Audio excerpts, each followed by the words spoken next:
Dobro večer. Gledajte argumente, ja sam Branko Radun. Večeras ćemo razgovarati na jednu temu koja se ne čuje često u našim medijima, to je status naših ljudi, to je status Srba u regionu, u prošlosti, u sadašnjosti i u budućnosti.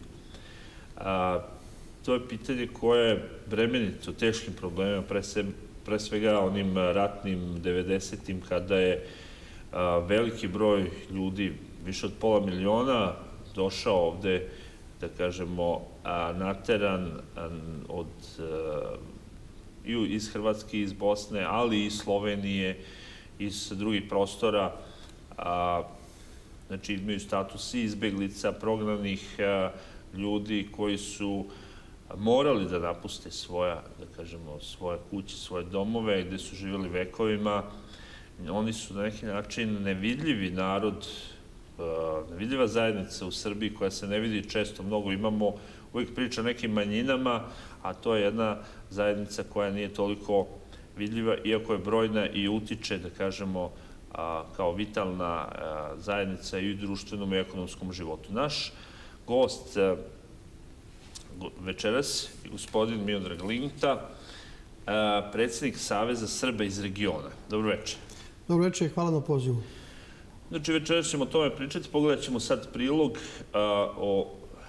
o toj vašoj inicijativi i akciji da se pokrene proces evidentiranja imovine izbeglih i prognanih lica i drugih oštećenih građana Srbije i da se zapravo evidentira ta imovina koja je otuđena, oštećena, uništena u Sloveniji, Hrvatskoj i Federaciji Bosne i Hercegovine. Možemo da pogledamo prilog.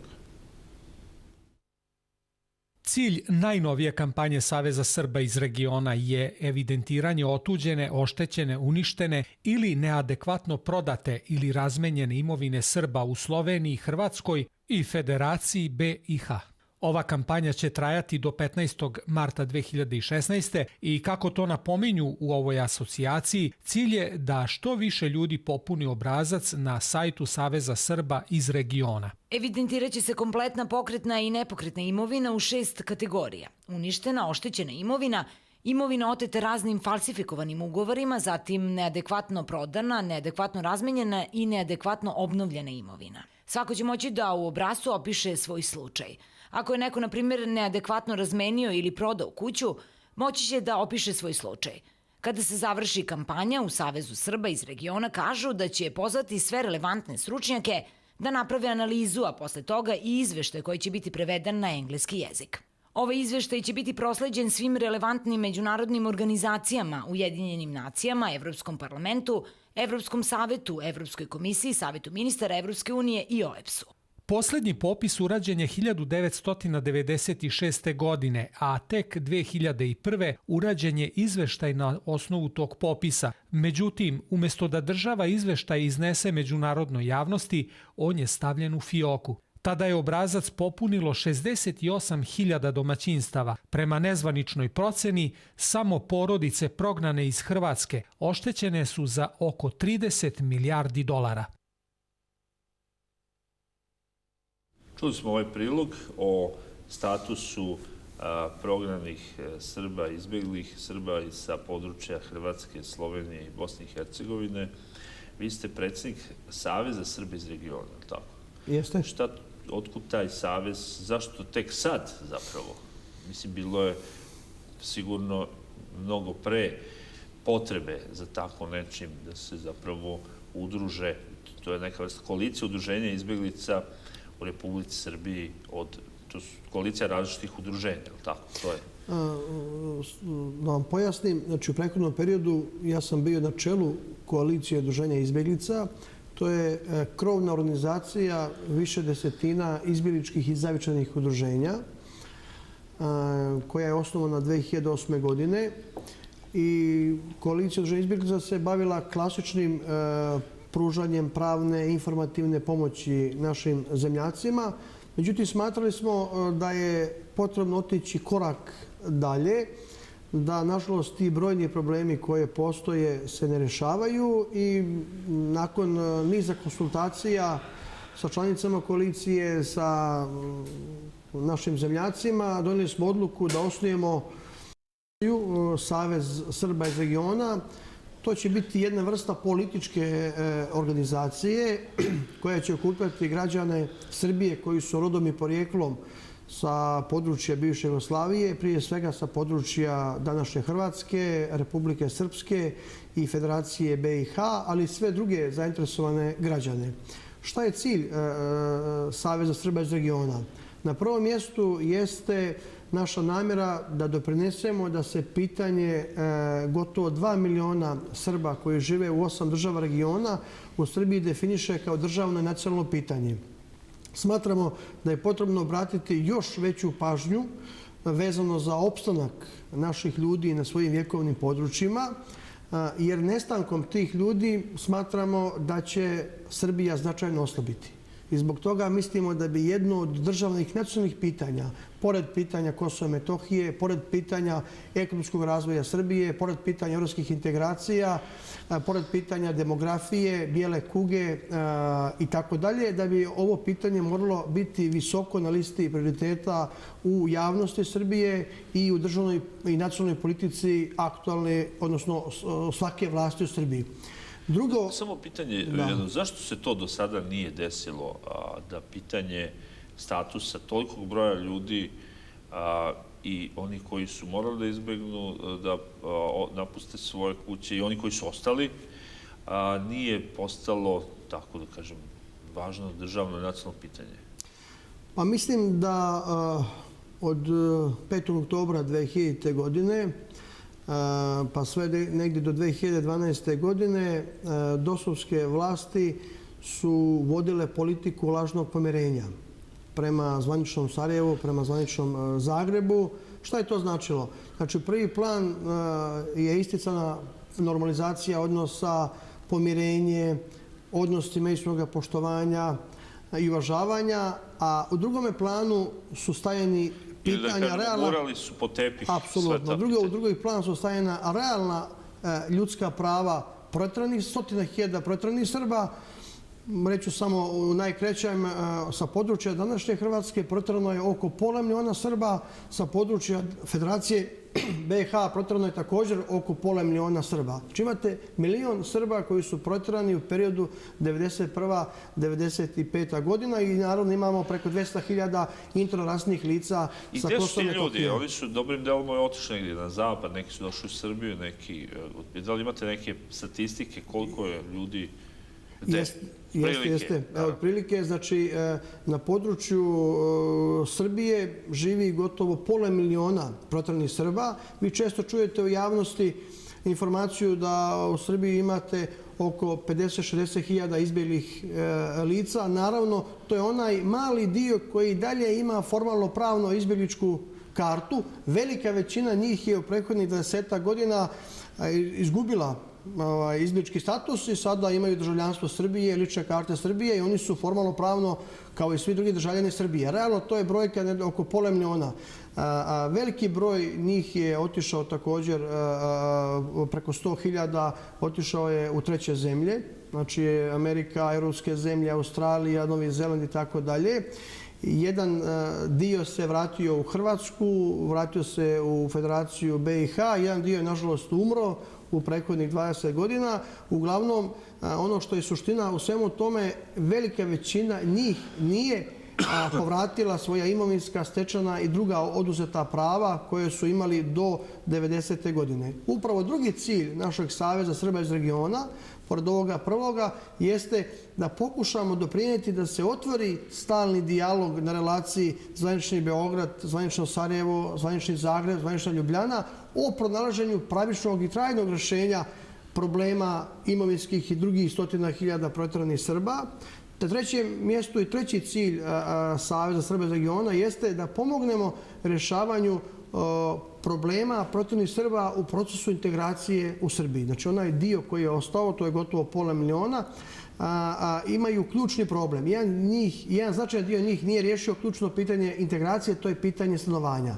I mi tu pokušavamo, posjećujući državne institucije, prije svega Komisarija za izbjeglice i migracije, u saradnji sa lokalnim samoupravama, da pomognemo da se taj proces rješavanja stambenog pitanja maksimalno ubrza.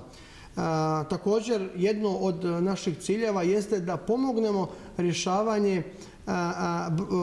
značajnih problema koje imaju naši ljudi koji su riješili stambeno pitanje, ali u takozvanim izbjegličkim naseljima koja su nastala od 1991. godine do danas.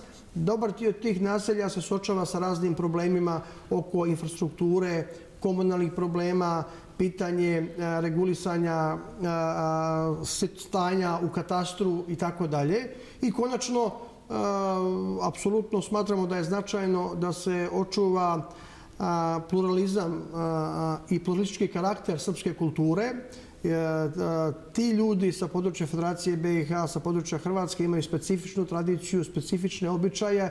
Jedna od tih karakteristika jeste i ekavski izgovor. Smatramo da je veoma važno i značajno da u Srbiji, gdje dominantno građani govore ekavskim izgovorom, da se sačuva i ekavski izgovor, jer ako to gubimo, mi faktički šaljemo poruku da je ekavski izgovor pripada hrvatskom jeziku ili sada novokomponovanom bošnjačkom jeziku, što apsolutno nije tačno. Znači, tim narječjem govori veliki broj ljudi i mi smo upravo zbog toga naš list Saveza Srba iz regiona, Srpsko kolo, o kojem ćemo kasnije govoriti, štampali ćirilicom, ali na ekavskom narječju. Mislim da je to, koliko ja znam, jedini list na području Srbije koji je štampan na ekavici. Da, i to ja sam se sretao s takvom situacijom da neki ljudi koji pročitaju nešto, tako kaže, to iz Crne Gore možda. Ono misle da to nije u Srbiji. Da to nije iz Srbije, nekako smo zapostavili, da kažem, neke naše tradicionalne i te dijalekte i izgovore i ćirilicu i mnogo šta smo, da kažem, skoro pa zaboravili. Vi ste, znači, pokrenuli tu akciju evidentiranja uništene, oštećene imovine. Znači, šta konkretno čovjek može, gde može da nađe obrazac, kako da ga popuni kod vas na sajtu, da damo neku vrstu uputstva, onako, kraće informacije. Da, suština je u sljedećem. Mi smo smatrali da ne smijemo da sedimo skršenih ruku, da moramo da preuzmemo odgovornost i da pokušamo učiniti sve da to pitanje oduzetih i otetih imovinskih, stečenih drugih prava, stotina hiljada proteranih Srba, ali velikog broja oštećenih građana Srbije, pokušamo izvući iz tih crnih rupa gdje se one nalaze, iz tih fioka, ispod tepiha, da pokušamo to vratiti na svjetlo dana, da to stavimo na sto, da to bude tema razgovora. Prvi korak u svemu tome, procijenili smo, jeste da pokušamo da utvrdimo vrlo precizno i tačno koliki je to broj ljudi, koji su to ljudi, koja prava su im oduzeta u imovini, stečenim pravima i tako dalje.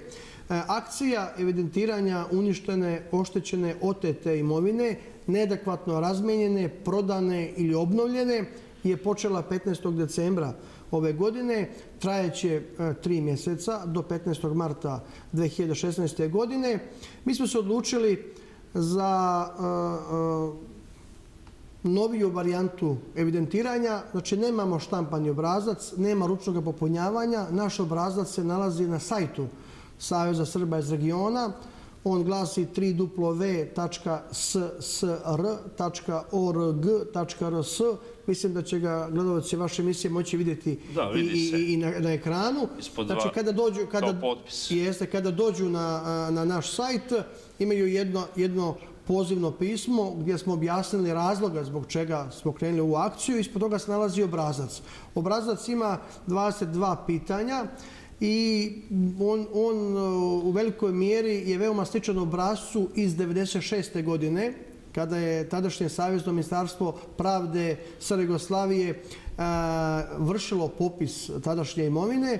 Znači, vrlo je detaljan od obuhvata, znači, pitanja vezano za oduzete stanove, kuće, srušene, otete kuće, zatim vezano za poljoprivredno zemljište, vikendice, poslovne prostore, ugostiteljske, zanatske i druge radnje, zatim građevinsko zemljište, šume, pokretnu imovinu od poljoprivredne mehanizacije, stočnog fonda, do posljednjih pitanja gdje tražimo od ljudi da kratko opišu ako su bili prisiljeni da razmene imovinu. Recimo svoju kuću od 200 kvadrata su bili razmenili za 50 kvadrata. Zatim kuću koju su imali 300 kvadrata obnovljena je u gabaritima 35-45 kvadrata. Ili kuća koja je prodana pod pritiscima i pretnjama za bagatelnu paru. Posebno ističem jedan proces, kriminalni proces prodaje srpskih kuća preko Hrvatske agencije za promet nekretnina na osnovu falsifikovanih ugovora.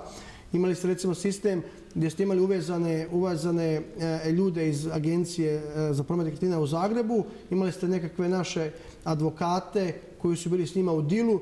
Dođu, imali su sudije čak i u Srbiji, znači dođu, falsifikuju potpis Linta Miodraga ili Branka Raduna, prodaju kuću, ja dođem nakon 2 mjeseca kod svoje kuće, tamo piše kuća je prodana APN-u, Hrvatskoj agenciji za promet nekretnina. Ljudi su pokušavali sudskim putem da vrate tu svoju imovinu, naravno to je nemoguće, to je jedna hobotnica i to je jedno od bolnih pitanja. Koliko ima takvih slučajeva? Pa radi se o desetinama hiljada. Drugi mehanizam jeste sistem dvostrukih ugovora, gdje ti ljudi su malo bolje prošli. U kom smislu? Znači vi dobijete jedan ugovor na 20.000 da je kuća prodana i vama se isplati 20.000, a stvarni ugovor i realna vrednost kuće je recimo 40.000. Ovi drugi 20.000 dijele ljudi iz agencije sa ovim posrednicima koji su vam tobože učinili uslugu i pomogli da prodate kuću za 20.000. Znači pokušaj da pravnim putem se to povrati nije uspjelo i mi želimo te ljude također da evidentiramo.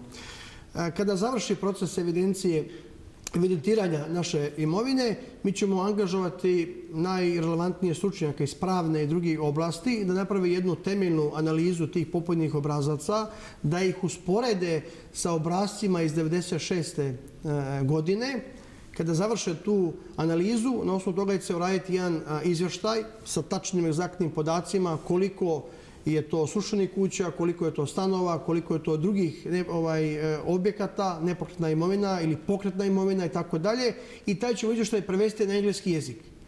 S tim izvještajem želimo da idemo prema svim međunarodnim organizacijama, od Ujedinjenih nacija, Europske unije, Savjeta Evrope, OSCE-a, prema relevantnim medijima u međunarodnoj zajednici, prema uglednim intelektualcima u međunarodnoj zajednici koji imaju uticaj.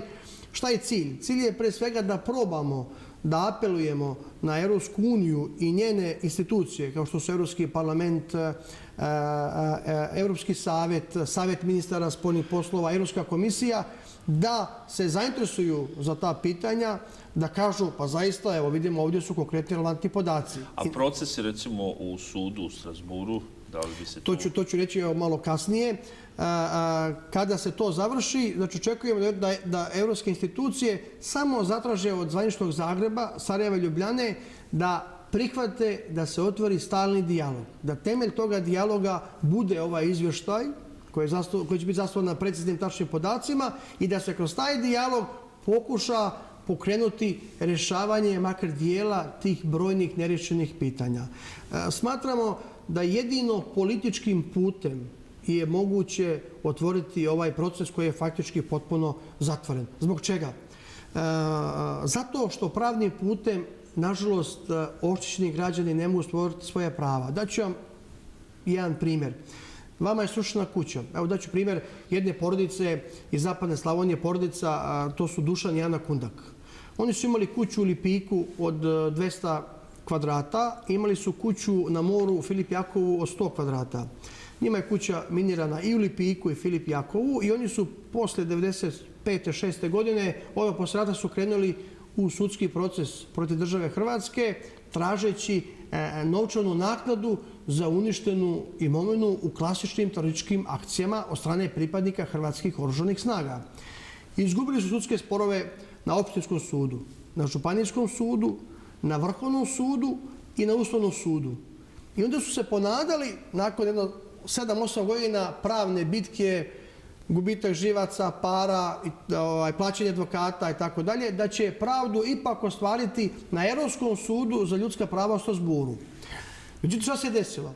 Hrvatska je izlobirala Europski sud za ljudska prava u Strasburu. Na koji način?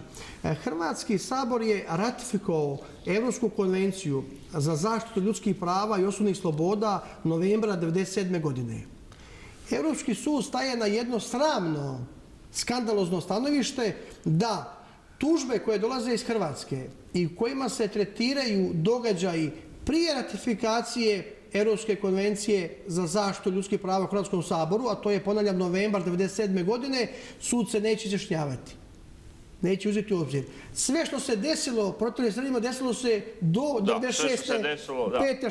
6. godine, tako da faktički jedan dio naših ljudi koji je izdržao tu pravnu golgotu 7-8 godina kroz hrvatsko pravosuđe je bio potpuno razočaran jer se vidjelo da se čak ni u Strasburu ne mogu ostvariti prava. Dakle, pravnim putem u Hrvatskoj ništa se tu ne menja. Jedini put koji je moguć da ljudi ostvaruju prava je politički put.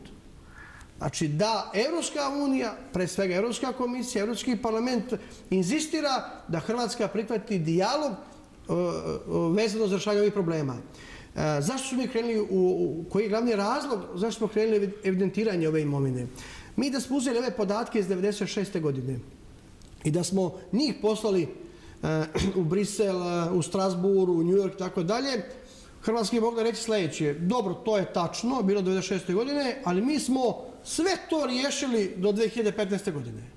I onda smo smatrali da bi izlaskom u međunarodnu javnost sa podacima 1996. godine faktički radili u korist Hrvatske i Federacije BiH, odnosno Savjeta ministara BiH, i da jedino ako napravimo novi popis naše uništene, otete, oštećene i druge imovine, da ćemo imati jednu jaču poziciju prema međunarodnim organizacijama, da mi zaista baratamo sa konkretnim činjenicama i podacima. I to je glavni razlog zašto smo ovu priču krenuli. Ono što je sad važno da kažemo našim ljudima je sljedeće: da u ovu priču nismo krenuli, rezultat bi bio 0.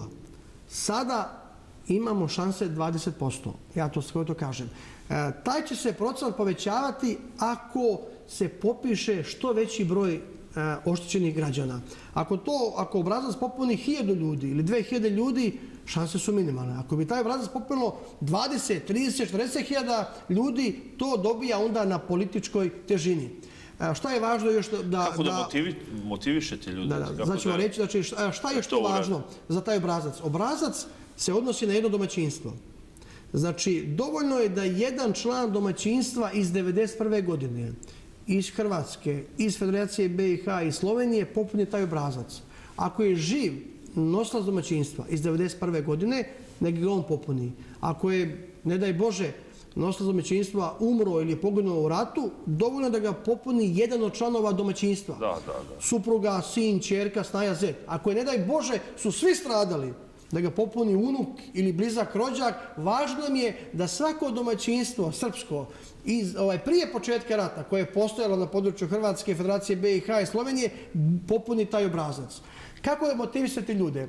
I vrlo jednostavno. Svi oni osjećaju, znači stotine hiljada protivnih Srba, da je pitanje naše imovine gurnuto duboko ispod tepiha i da ona faktički nije tema. Znači, mi smo sada u -10. Sada je ovo pokušaj da iz te duboke ilegale, kroz ovu akciju, budemo u javnosti.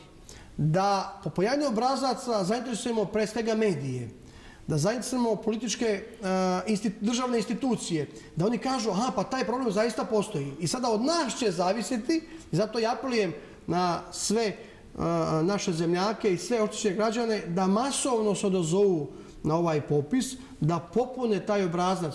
Tu ne treba više od 15-20 minuta, najduže pola sata, jer svaki taj popunjeni obrazac će ojačati našu poziciju u odnosu prema institucijama, pre svega međunarodnim organizacijama. Evo primjer, govorimo večerašnji primjer, ja vjerojatno ne bi bio gost u vašoj emisiji da mi nemamo jedan jaki povod, a jaki povod je ova akcija evidentiranja uništene, oštećene ili otete imovine. Dakle, važno je da u sljedeća 3 mjeseca napravimo što veći broj popunjenih obrazaca. Ono što je dobra stvar, danas smo dobili informaciju, ja sam uputio jedno pismo komesaru za izbjeglice Republike Srbije, to je gospodin Vladimir Cucić, da Komesarijat za izbjeglice i migracije kao državna institucija pomogne ovaj proces. Gospodin Cucić je odgovorio pozitivno u smislu da će svaki povjerenik za izbjeglice koji postoji u čitavoj Srbiji, u svim opštinama i gradovima, izaći u susret našim ljudima, pogotovo našim zemljacima starije životne dobi koji ne koriste računar. Da dođu kod povjerenika za izbjeglice, recimo gospođe Tamare Milanović ovdje u Novom Sadu, kod drugih povjerenika u Rumi, u Somboru, Čačku, Čukarici, u beogradskim opštinama i tako dalje, i da im povjerenici izbjeglice pomognu da popune taj obrazac. Znači, oni sednu pored povjerenika, da povjerenik dođe na naš sajt, otvori obrazac i da taj naš stari zemljak izdiktira svoje podatke, kaže o čemu se radi, da povjerenik to popuni i na kraju obrazca samo klikom mišem na riječ pošalji, taj obrazac će doći u našu bazu podataka. Mi smo ga tako uradili da će biti moguće filtrirati te podatke, da tačno stručnjaci koji to budu radili mogu tačno da kažu toliko je srušenih kuća, toliko je vikendica, toliko je zanatskih radnji, poslovnih prostora, toliko je traktora, toliko je livada, pašnjaka, građevinskih parcela i tako dalje. Znači, tu također imamo i podatke koliko je zaostalih isplaćenih penzija, koliko je dinarske devizne štednje i dalje nije isplaćeno. Znači, obrazac je maksimalno pokrio sve oblasti gdje su naši ljudi oštećeni. Sada je to naš pokušaj da ljude uvjerimo da vredi da pokušamo. Mi ne možemo obećati da ćemo uspjeti 100%, ali možemo obećati da ćemo se boriti do zadnje kapi znoja da ta pitanja dođu u javnost i u međunarodne organizacije i da budu tema razgovora sa Hrvatskom, Bosnom i Hercegovinom, odnosno vlastima u Sarajevu i vlastima u Ljubljani. Da, svakako. Ono što ste rekli na početku razgovora, da se politika posle 5. oktobra pretvorila u neku vrstu izvinjavanja, je tako da kažem, svima, i da se Srbija ponižavala u tom smislu, a da nije zapravo i pokušavala da reši probleme, ne mislim samo ugroženih prava Srba iz Hrvatske i Bosne, već i ukupno probleme koji opterećuju odnose, recimo, Srbije i Hrvatske. I tu negde su analitičari bili složni da je naša jedina šansa, ne jedina, ali značajna šansa postojala u vreme vladavine Demokratske stranke da dok Hrvatska ne uđe u Europsku uniju, da se to, da kažem, mnogo je lakše bilo to tad, ovo što vi govorite, da se to, da kažemo, i na tom evropskom nivou nametne kao tema i da onda Hrvatska bi bila primorana da ustupke nešto, barem formalno, da uradi. I zapravo Srbija je tu propustila šansu i ona je na neki način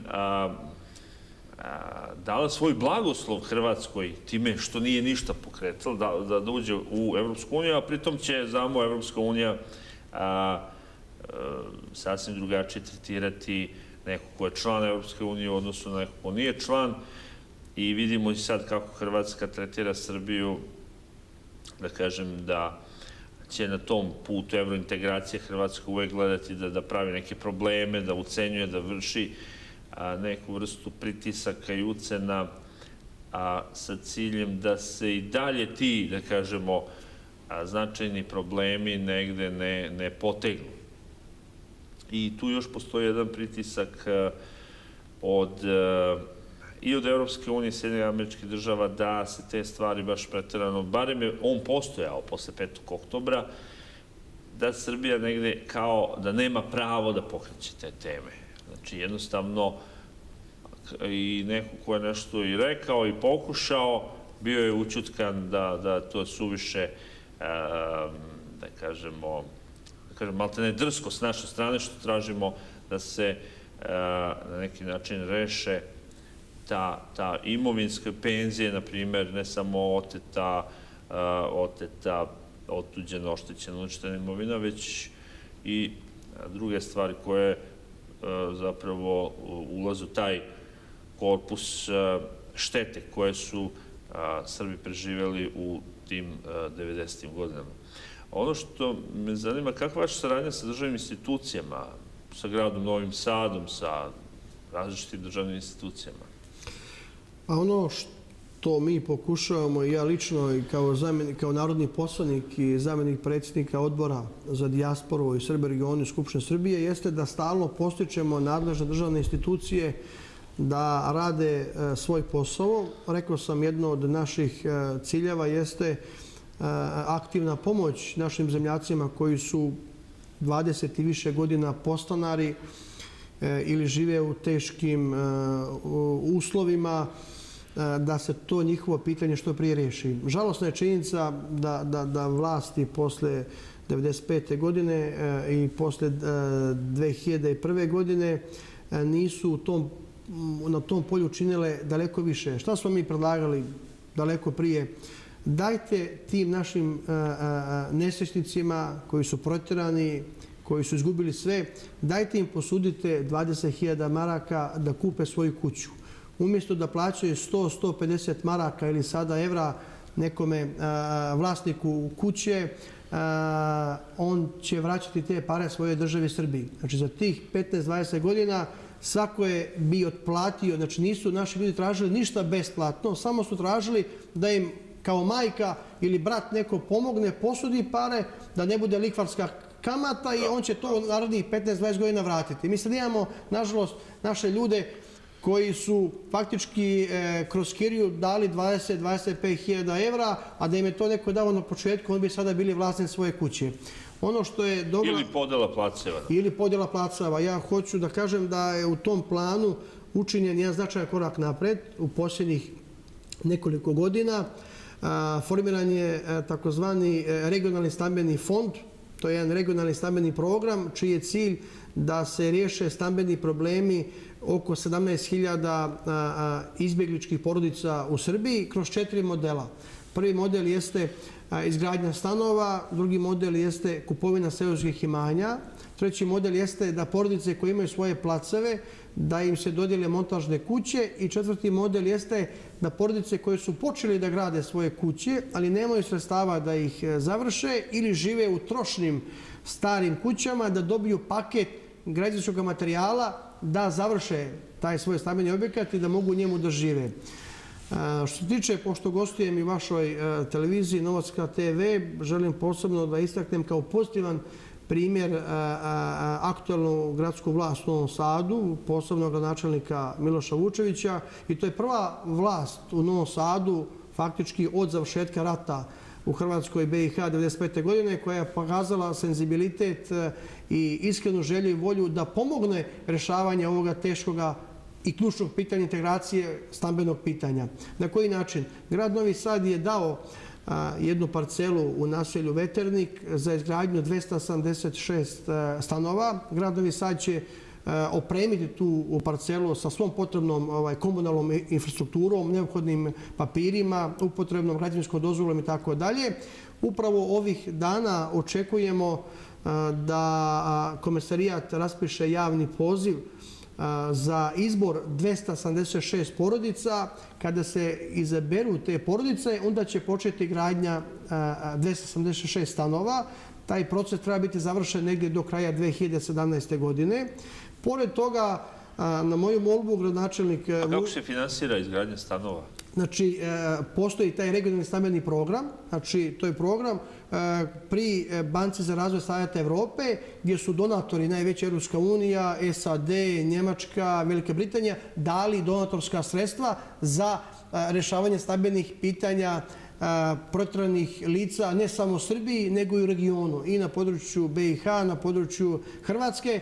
Tako da taj se program realizuje u takozvanim podprojektima ili talasima. Znači, dobijete određena sredstva iz toga fonda pri Banci za razvoj Savjeta Evrope. Kad ga realizujete, dobijate nova sredstva i idete dalje. Dakle, sredstva su obezbeđena, sad je samo važno da imamo lokalne samouprave koje žele da izdvoje i svoja sredstva, jer faktički kad pogledate, sama gradnja stanova vredi grubo rečeno 50%. Drugi 50% jeste dodjela parcela za gradnju stanova i opremanje tih parcela komunalne infrastrukture. Znači, faktički, ako se javi neki grad, on mora da zna da je potrebno da obezbedi barem 50% sredstava kroz ovaj vid da bi se moglo realizovati ova sredstva, odnosno sama gradnja tih stanova. U tom smislu ja sam pohvalio zaista senzibilitet gradske vlasti u Novom Sadu i gradonačelnika Vučevića. Na moju molbu gradonačelnik Vučević je odredio još jednu lokaciju u naselju Futog. Taj projekat je predan Skupštini donatora. Vjerujemo da će početkom sljedeće godine na toj Skupštini biti pozitivno ocjena i ta inicijativa grada Novog Sada i na toj lokaciji u naselju Futog bi se gradilo još 152 stana. Dakle, ukupno bi se u Novom Sadu izgradilo 428 stanova za rješavanje stambenih pitanja izbjeglih i prognanih lica, što je fantastična stvar, uzimajući obzir da u prethodnih 20 godina faktički nije ništa na tom planu urađeno u gradu Novom Sadu. Dakle, to je jedan značajan korak naprijed. Naravno, ima mnogo drugih problema, ali ovo je ključno pitanje integracije, pitanje rješavanja stambenog pitanja i mi, naš Savez Srba iz regiona, pokušava u stalnoj komunikaciji s Komisarijatom za izbjeglice i u razgovorima sa nizom drugih lokalnih samouprava da podstaknemo te lokalne samouprave da pomognu ovaj proces, da izađu u susret, jer svima je po našem mišljenju u interesu da dobiju ljude koji su riješili svoje stambeno pitanje i koji mogu da se onda uključe kao i svi drugi građani Srbije aktivno u proces rješavanja svih problema koji ovdje imaju. Ovako su hendikepirani, em što su izgubili sve tamo, em su još podstanari i to sredstava što malo zarade moraju da daju na kirije. Da, svakako, to je uvek, ja znam, pošto sam ja neko vreme bio podstanar, tako da znam kako je to. Dajete novac, a mogli ste da, kažem, na neki način uplaćujete negde pa da zapravo... Neko je posudio pare i onda vi znate da je to vaš stan i vi ga vraćate. Želim bih samo pomenuti i taj jedan drugi problem u procesu integracije. Imamo jedan značajan dio naših ljudi koji su uspjeli boreći se da izgrade kuće, međutim imaju sada razne probleme u tim takozvanim izbjegličkim naseljima. Takvih naselja, odnosno ulica, imamo i u gradu Novom Sadu, pogotovo u prigradskim dijelovima grada i tu postoje realni problemi i ja vjerujem u saradnju sa gradskom vlašću u Novom Sadu da će ti problemi biti rješavani. Pomenut ću neke od tih problema. Imamo u naselju Veternik nekoliko ulica, Kajmakčalanska, zatim Vladike Maksima, Nova 2, Nova 3. To je jedno područje koje je bila deponija. I u prethodnom periodu, za vreme vlasti Srpske radikalne stranke, tim ljudima, izbjegli i prognanim Srbima, su data ta deponija, odnosno ona je isparcelisana i dati su im ti placevi da sagrade kuće i ti su inače vredni, radni ljudi očistili taj čitav prostor, sagradili svoje kuće i onda su svojim sredstvima faktički izgradili svu kompletnu komunalnu infrastrukturu, i vodu, i struju, trafostanicu, gas, zatim nasipali su te ulice. Grad je jedino tu stavio asfaltnu ploču i sada ono što ćemo pokušati da apelujemo na gradsku vlast, da se tim ljudima izađe u susret, da sad ta cijena kvadratnog metra, to je sada gradsko građevinsko zemljište, ne bude za njih u punome obimu, jer su faktički učestvovali u kompletnom opremanju toga dijela Veternika, da sad ne budu isto rangu kao kad dođe sad neki pojedinac prvi put negdje i sad kupio je parcelu koja je opremljena i on plaća funkcije i nije ništa uložio. Tako da se nadam da ćemo kroz razgovore sa nadležnim organima u Novom Sadu uspjeti da im pomognemo da za njih bude jedna značajno povoljnija cijena, uzmeći obzir da ovo su oni sve sami uradili. Također imamo i pojedinih dijelova i u Veterniku gdje nema vode tokom čitave godine. Trebamo i tu vidjeti šta možemo činiti da se ljudima pomogne da imaju jedno od civilizacijskih dostignuća, da imaju vodu tokom svih 365 dana. Imamo recimo i naselje Sajlovo, to je tipično izbjegličko naselje. Tu prije rata nije bilo 30-ak kuća, sada ima preko 1200 kuća, preko 90% su izbjegličke porodice. Imaju 3 realna problema. Prvi je da se završi rekonstrukcija glavne ulice Gornje Sajlovo sa svim trotoarima, da se izradi čitav sistem vodovodne mreže i da se otkupe parcele gdje je predviđena izgradnja škole vrtića. Naravno, postoje tu i neki drugi problemi, završetak asfaltiranja ulica, završetak kanalizacione mreže, ali ova 3 problema su važna da bi kompletno mogli reći da je ljudi u tome novome naselju su riješili ono sve što ih sada trenutno muči i mislim da je važno, pogotovo to pitanje škole i vrtića, da se otkupi ta parcela i da se u narodnom periodu izgrade ta 2 objekta koji bi mnogo značili stanovnicima Sajlova. Dakle, problema ima, ali ono što ponavljam,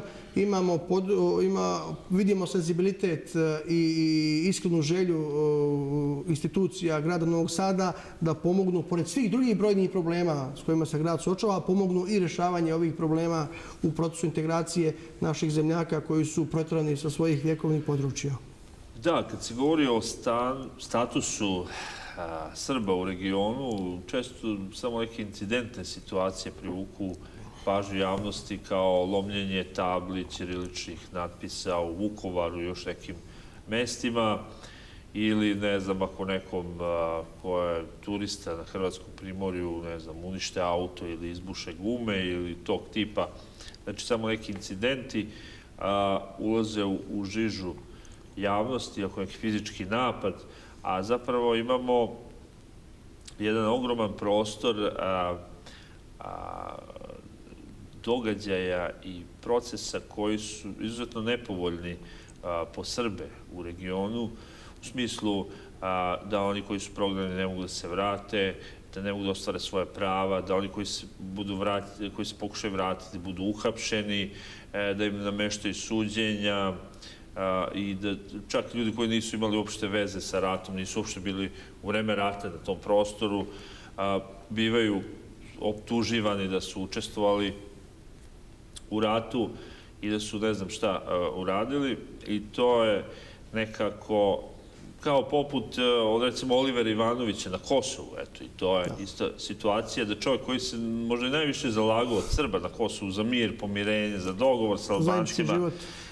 Znači, toliko je bio u tom smislu promovisao tu neku toleranciju i dijalog, da je od Srba bio malo te ne prokazan kao neki izdajnik, iako nije, jer oni koji pamte šta on uradio na mostu u Mitrovici znaju da to čovjek nije kukavica i nije sigurno, ne može se tako kvalifikovati, da on je bivao uhapšen pod nekim, da kažemo, sumnjivim optužbama i da mu se ne da se brane sa slobode. Zapravo je poruka, eto kako prolaze ti Srbi koji žele neke vrstu dijaloga, pomirenja i koji su, da kažem, i bili i sa dobrim vezama i prema, da kažemo, zapadnim nekim institucijama i možda su i oni čak Albancima ili tim nekim krugovima i opasniji, ti ljudi koji imaju uporište u svojoj zajednici, ali imaju neke međunarodne veze. Pa možda nije ni slučajan izbor, recimo, Olivera Ivanovića, a on je negde simbol, da kažemo, statusa Srba u Hrvatskoj, u Bosni, pa i u Crnoj Gori, gde ako se deklarišete kao Srbi, ne možete da radite u državnoj instituciji, ne možete da budete, ne znam, policajac, funkcioner.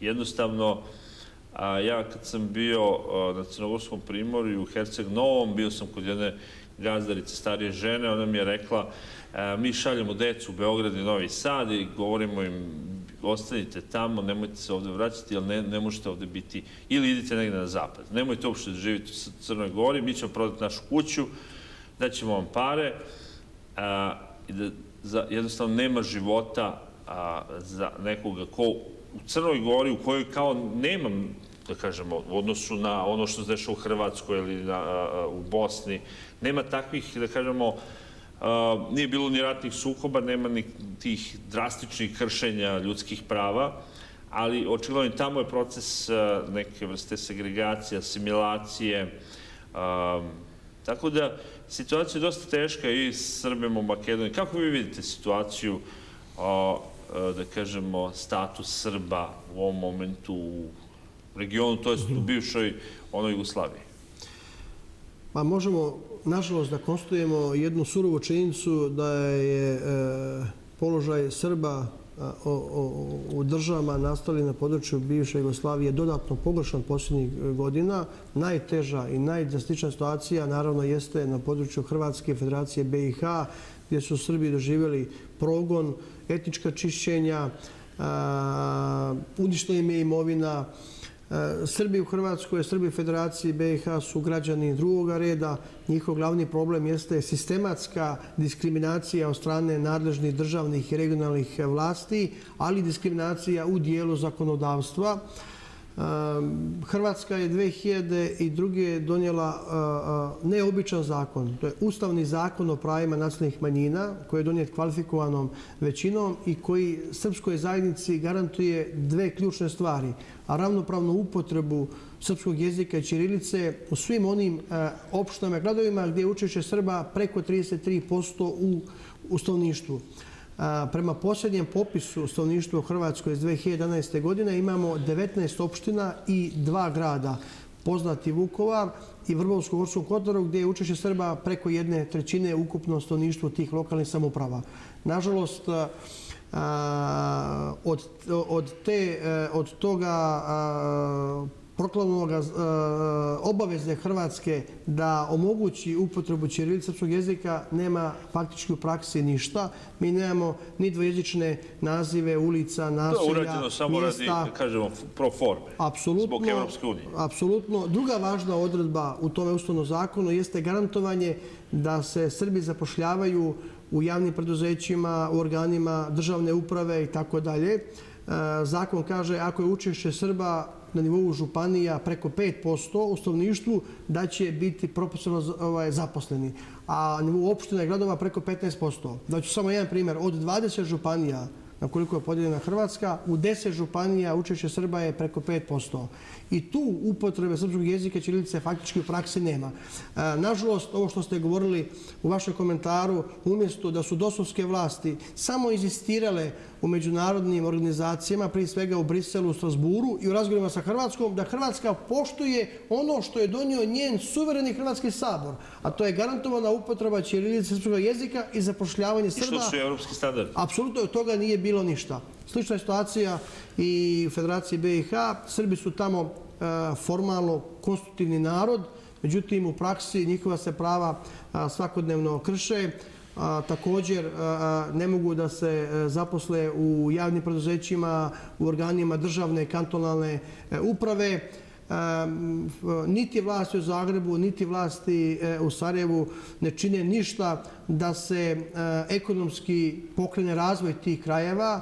Mi u Federaciji BiH imamo 4 opštine gdje su Srbi još uvijek većina. To su Drvar, Grahovo, Glamoč i Bosanski Petrovac. Međutim, u zadnjih nekoliko godina imamo jedan loš proces iseljavanja jednog dijela srpskih povratnika, znači Srba koji su se vratili posle rata u te krajeve, jer jednostavno nema nikakve ekonomske perspektive. Takva situacija je također ili ostaju samo staračka domaćinstva, mladi odlaze ili za Banja Luku, za Srbiju. Ili u treće zemlje. Sada ono gdje recimo smatramo da bi trebalo učiniti pomak što tiče Hrvatske jeste ekonomska sfera.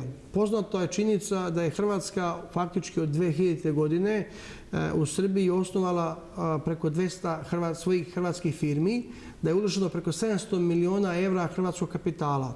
Srpski kapital je imao nekoliko investicija u Hrvatskoj, međutim i te investicije su faktički pred gašenjem i ono što bi trebalo insistirati jeste da se po svaku cijenu omogući ulazak srpskih kompanija na područje i Federacije BiH i na područje Korduna, Banije, Like, Sjeverne Dalmacije i Slavonije. Zamislite da ove vodeće srpske kompanije kao što je Knjaz Miloš, Imlek i slične, da one dođu i da u svakoj toj regiji otvore jedan svoj pogon i zaposle 50 ili 100 Srba.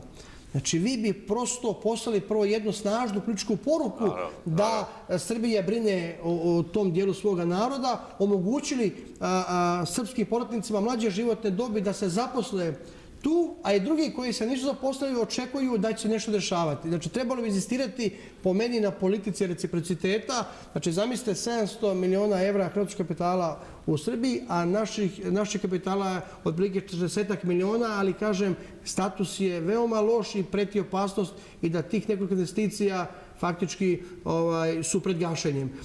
Zamislite da recimo u Glamoč, Grahovo, Bosanski Petrovac, Drvar dođe nekoliko kompanija i otvori svoje pogone za 50 ili 100 krajišnika. Dakle, mislim da bi to trebalo biti jedan od pravaca spoljne politike i mi kad kažemo da želimo da pitanje Srba u regionu bude definisano kao državno nacionalno pitanje, mislimo da jedan od tih konkretnih pravaca bi trebalo biti inzistiranje na reciprocitetu, da se omogući našim kompanijama da uđu tamo i da otvore svoje pogone. Što se tiče položaja Srba u drugim državama regiona, on je također težak. Pomenuli ste sami položaj Srba u Crnoj Gori.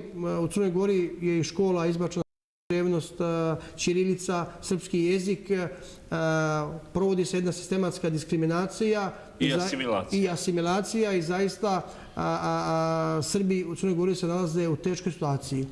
Nešto gotovo identična, možda nešto malo bolja situacija kod Srba Makedonije, gdje također imamo jednu prikrivenu diskriminaciju i u nauci, i u obrazovanju, prosvjeti, kulturi, problemi sa našom crkvom također postoje. Loš položaj Srba je u Sloveniji. Srbi su najveća etnička grupacija u Sloveniji posle većinskog naroda, međutim Slovenija im ne omogućava da dobiju status nacionalne manjine, dok s druge strane Slovenci u Srbiji imaju status nacionalne manjine. Mi samo tražimo da ono što imaju Slovenci ima daleko manje nego što je Srba u Sloveniji. Jedino možemo reći da je situacija povoljna, zadovoljavajuća, jeste vezano za Srbe u Mađarskoj, a najpovoljnija jeste za 20.000 Srba u Rumuniji, gdje zaista Rumunija izdvaja značajna sredstva na godišnjem nivou, ne samo za srpsku nacionalnu zajednicu u Rumuniji, nego za druge nacionalne zajednice. Tako da od 8 država regiona možemo reći, znači, izvinjam se, nisam pomenuo Srbe u Albaniji, također jako teška situacija. Svi znamo da je čitav 20. vijek bio vijek asimilacije Srba u Albaniji, da su oni bili prisiljeni da uzmaju albanska imena i prezimena. Sada, ako žele da vrate srpska imena i prezimena, to košta preko 10.000 evra. Taj dio naših Srba, pre svega oko Skadra gdje živi, nalaze se u teškoj situaciji, prosto je nemoguće da oni izdvoje 10.000 evra da vrate srpsko ime i prezime. Ono što bi bilo značajno, i to je razgovarano prilikom posjete premijera Vučića Tirani, da se vidi mogućnost da se napravi jedan srpski kulturni centar u Skradu. Znači, ovo je jedno mjesto gdje bi Srbi mogli da se okupljaju, gdje bi mogli da djeluju srpske kulturne i prosvjetne organizacije i da se na taj način ohrabre Srbi u Albaniji, da ipak matična država brine o njima. Da, to sve kad se skupi zajedno dobije se jedna prilično sumorna slika, a o kojoj, nažalost, naši mediji ne pišu mnogo i negdje je tu bila kao skrivena istorija zapravo. Postoji čak nekako utisak da postoji kao da su svi zavjerili da zapravo te stvari ne izađu na površinu. Sjećam se posle bombardovanja 1999. godine kada je naša vojska morala da napusti Kosovo i kada je krenuo talast zločina i progona nad Srbima, onim koji su ostali, nekako nikom nije odgovaralo da se o tome priča. NATO snage nisu želele da oni tu sad zapravo snose odgovornost, pa su prikrivali te zločine. Albanci koji ih čine, naravno da njima ne odgovara. Sa srpske vlasti u Srbiji ni oni nisu želeli nešto, bi onda javnost očekivala da oni preduzmu, a oni nisu imali šta. Opozicija nije htjela da pokreće to pitanje zato što, eto, nije htjela da ih na zapad dobije minus, jer to pitanje nije. I onda zapravo vidite da nikom nije bilo u interesu da pokrene pitanje